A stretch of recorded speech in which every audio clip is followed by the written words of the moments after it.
The Testament of Zebulun, the sixth son of Jacob and Leah. Zebulun, the sixth son of Jacob and Leah, the inventor and philanthropist, what he learned as a result of the plot against Joseph. The copy of the words of Zebulun, which he enjoined on his sons before he died in the 114th year of his life, 2 years after the death of Joseph. And he said to them, Hearken to me, you sons of Zebulun, attend to the words of your father.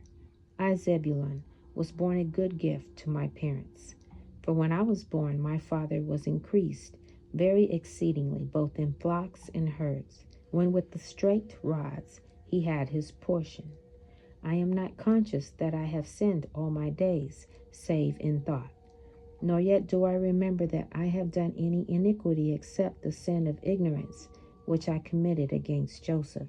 For I covenanted with my brethren not to tell my father what had been done. But I wept in secret many days on account of Joseph, for I feared my brethren, because they had all agreed that if anyone should declare the secret, he should be slain.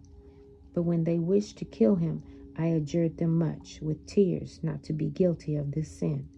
For Simeon and Gad came against Joseph to kill him. And he said unto them with tears, Pity me, my brethren, have mercy upon the bowels of Jacob, our father. Lay not upon me your hands to shed innocent blood, for I have not sinned against you. And if indeed I have sinned with chastening, chastise me, my brethren, but lay not upon me your hand for the sake of Jacob, our father. And as he spake these words, wailing as he did so, I was unable to bear his lamentations, and began to weep, and my liver was poured out, and all the substance of my bowels was loosened. And I wept with Jacob, and my heart sounded, and the joints of my body trembled, and I was not able to stand. And when Jacob saw me weeping with him, and them coming against him to slay him, he fled behind me, beseeching them. But meanwhile Reuben arose and said, Come, my brethren, let us not slay him, but let us cast him into one of these dry pits, which our fathers digged and found no water.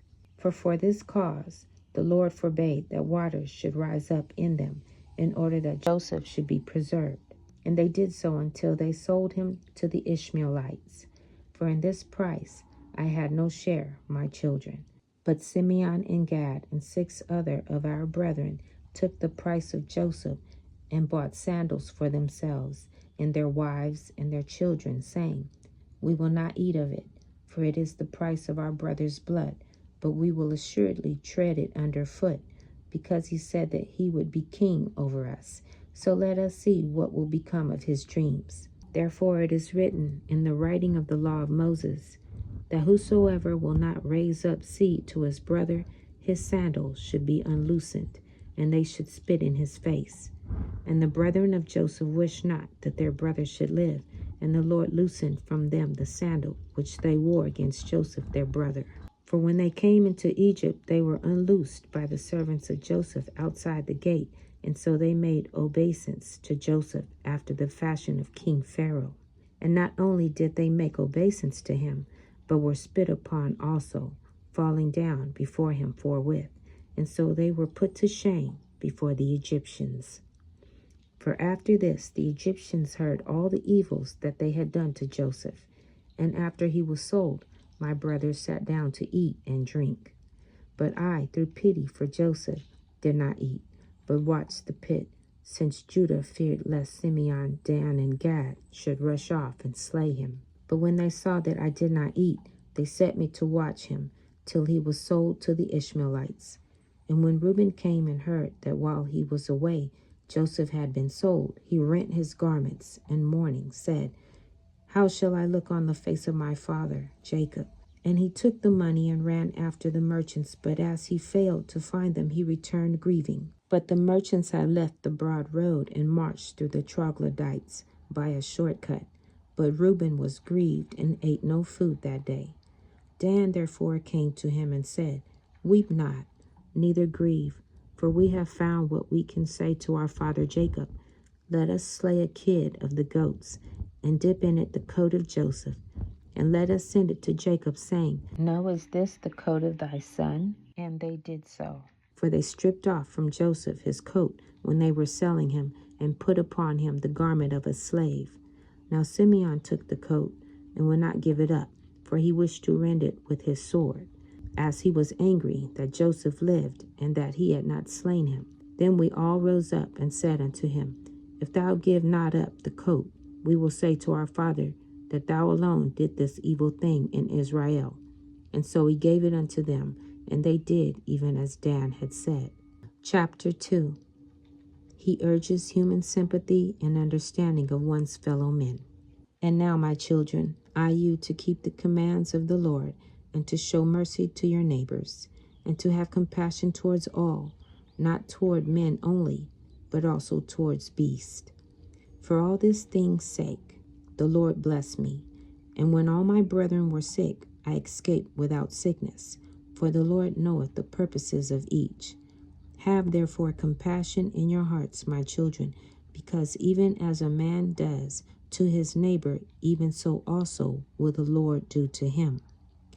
For the sons of my brethren were sickening, and were dying on account of Joseph, because they showed not mercy in their hearts. But my sons were preserved without sickness, as you know. And when I was in the land of Canaan, by the sea coast, I made a catch of fish for Jacob my father. And when many were choked in the sea, I continued unhurt. I was the first to make a boat to sail upon the sea, for the Lord gave me understanding and wisdom therein. And I let down a rudder behind it, and I stretched a sail upon another upright piece of wood in the midst. And I sailed therein along the shores, catching fish for the house of my father until we came to Egypt.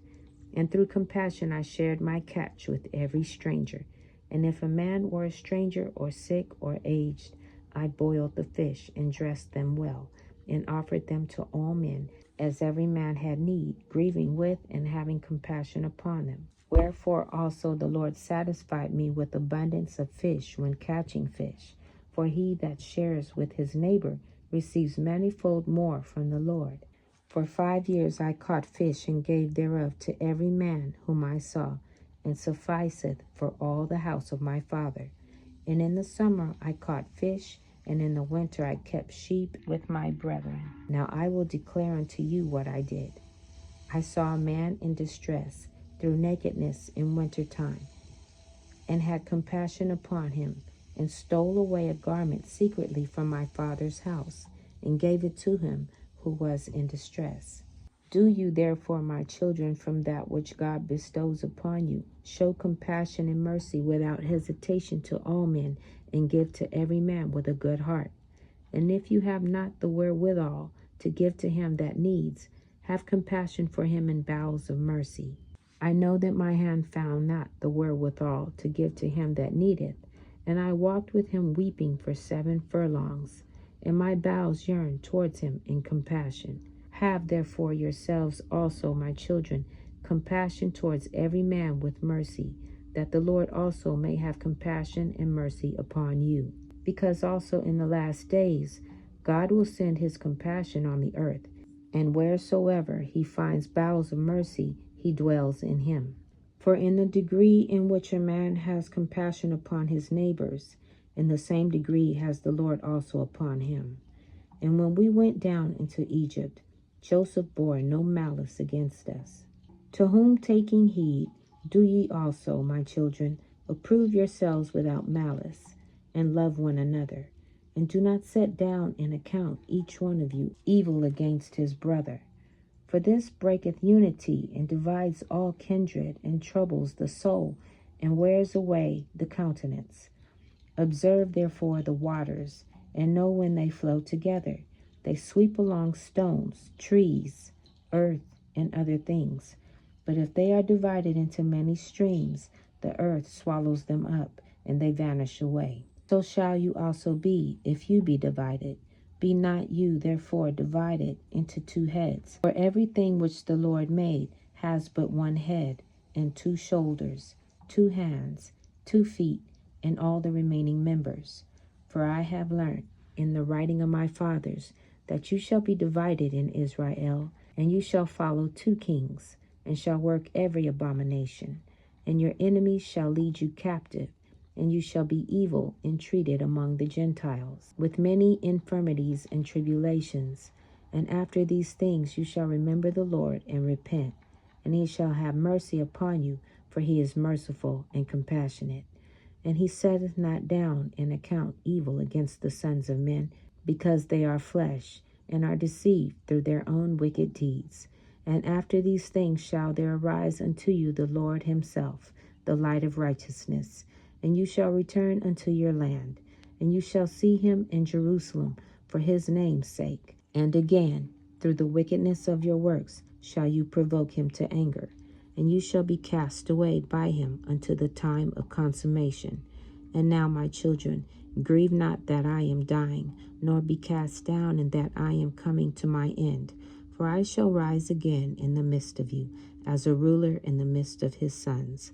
And I shall rejoice in the midst of my tribe, as many as shall keep the law of the Lord, and the commandments of Zebulun their father. But upon the ungodly shall the Lord bring eternal fire, and destroy them throughout all generations. But I am now hastening away to my rest, as did also my fathers. But do ye fear the Lord our God with all your strength all the days of your life. And when he had said these things, he fell asleep at a good old age. And his sons laid him in a wooden coffin, and afterwards they carried him up and buried him in Hebron with his fathers. This concludes the Testament reading. Shalom.